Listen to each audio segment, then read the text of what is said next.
আন্তরিকভাবে ধন্যবাদ জানাই যে নুনখোয়ার থেকে কিছু যুবক ছেলেপেলে এরকম একটা কর্মকাণ্ড তারা করার সাহস দেখিয়েছেন, এজন্য আমি তাদেরকে আন্তরিকভাবে ধন্যবাদ জানাই।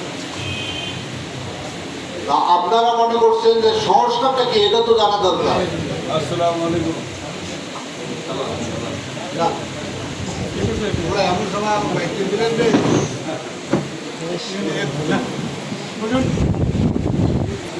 সংস্কার অন্য কিছু নয়, যা আমরা অনেকের কাছে প্রশ্ন দেখতে পারে।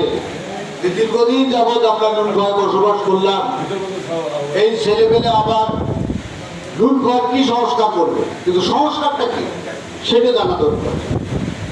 সংস্কার হলো এমন একটা জিনিস যে বিদ্যমান কোনো ব্যবস্থা, কোনো প্রতিষ্ঠান বা কাঠামোকে একবারে না ভেঙে তার যে ত্রুটি বিচ্যুতিগুলো আছে সেগুলো সূত্রে নিয়ে সময়ের প্রয়োজনে আরো অধিক গ্রহণযোগ্য, আধুনিক, সন্তোষজনক করার নামে হলো সংস্কার।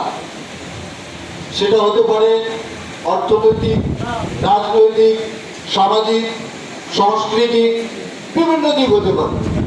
এবং আপনারা যা সিটির সাথে ওনারা বেশ কিছু এজেন্ডা, মনে হয় 13-14টা এজেন্ডা দিচ্ছে যে তারা কি কি করতে চায়। এগুলো সংস্কার করা জরুরি। যুগের সাথে তাল মেলে যদি আমরা এগুলো না করি তাহলে কিন্তু আমরা পিছিয়ে পড়বো, সামনে অগ্রসর হতে পারবো না। এই যে একটা মহৎ উদ্যোগ আমাদের যুবক ছেলেমেয়েরা নিল, সত্যি এটা প্রশংসিত।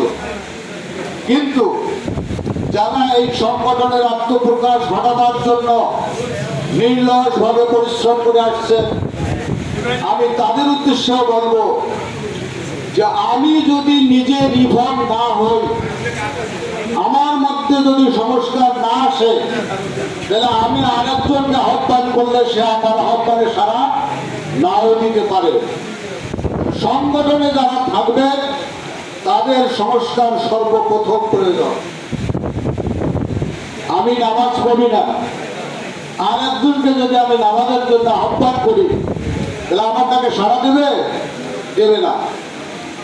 এটা এমন একটা সামাজিক সংগঠন, এটা কোনো রাজনৈতিক সংগঠন না যে নুনখোয়া ইউনিয়ন সংস্কার মঞ্চ নামে যে সংগঠনটা একটা এমপি মহোদয় আত্মপ্রকাশ করে গেলেন, উদ্বোধন করে গেলেন, এটা কোনো রাজনৈতিক সংগঠন না।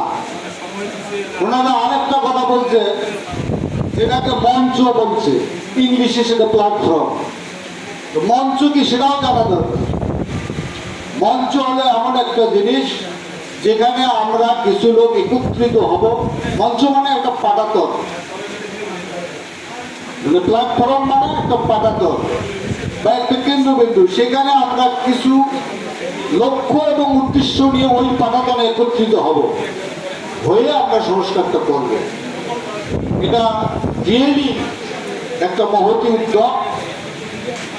যদি ওনারা যে সমস্ত অঙ্গীকার দিয়ে এই সংগঠনটার আত্মপ্রকাশ ঘটালেন, দল মত নির্বিশেষে তারা যদি এই কাজটাকে সামনের দিকে অগ্রসর করতে পারেন, এর শুভ আমরা নুনখোয়াবাসী ভোগ করব, ইনশাল্লাহ সেটা পাবো।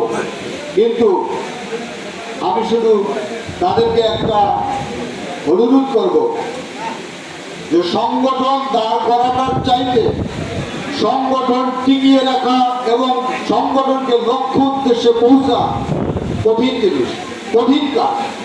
সেই কাজটা একাগ্রতার সাথে অত্যন্ত সুশৃঙ্খলভাবে যে লক্ষ্য উদ্দেশ্য নিয়ে সংগঠনের আবির্ভাব, সেই লক্ষ্য উদ্দেশ্য স্থির রেখে সামনে অগ্রসর হতে হবে। তা আমি আমার বক্তব্য দীর্ঘায়ু করব না।